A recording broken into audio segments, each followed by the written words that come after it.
একটা ছোট একটা বাচ্চা মেয়ে ছিল, হাই স্কুলের মেয়েটা, মোটার মাথা পেটে ওখানে পড়ে গেছে। পরে সেই মেয়েটাকে আমরা এখন পর্যন্ত কোনো খোঁজ পাই নাই। ছাত্রদল এবং শিবিরের চিহ্নিত ক্যাডাররা হলে হলে ঢুকে সাধারণ শিক্ষার্থীদের উপরে যে নির্যাতন চালিয়েছে, সুজনের হলের সামনে যখন আমরা ছিলাম তখন মেয়েদের উপরে সবার প্রথম অ্যাটাকটা করে।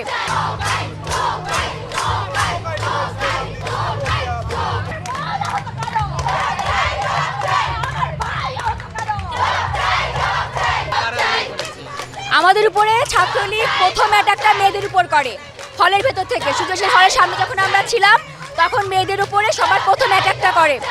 একটা ছোট একটা বাচ্চা মেয়ে ছিল, হাই স্কুলের মেয়েটা, মোটার মাথা পেটে ওখানে পড়ে গেছে। পরে সেই মেয়েটাকে আমরা এখন পর্যন্ত কোনো খোঁজ পাই নাই। ওর পর থেকে আমরা দৌড়ায় চলে আসছি বিচি চত্বরে। বিচি চত্বর থেকে আমাদেরকে দাঁড়াইছিলাম, নর্মালি দাঁড়াইছিলাম, কোনো ঝামেলা ছিল না।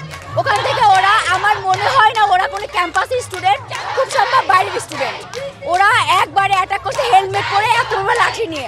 আমাদের হাতে তো কিছু ছিল না যে আমরা কিছু একটা করবো, আমরা কিছু করতে পারি নাই।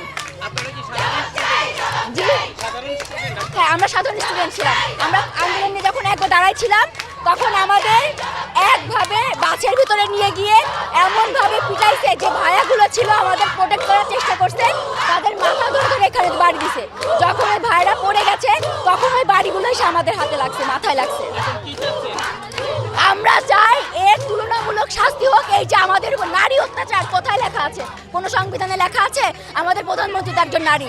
তাহলে এটা কিভাবে সে করতে পারে? আমরা এর যথাযথ বিচার চাই, এর এছাড়া আর কিছু নাই।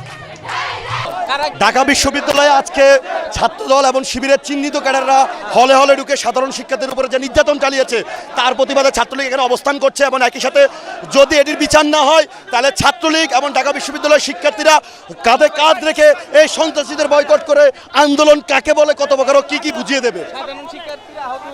25 জন শিক্ষার্থী আহত হয়েছে সাধারণ।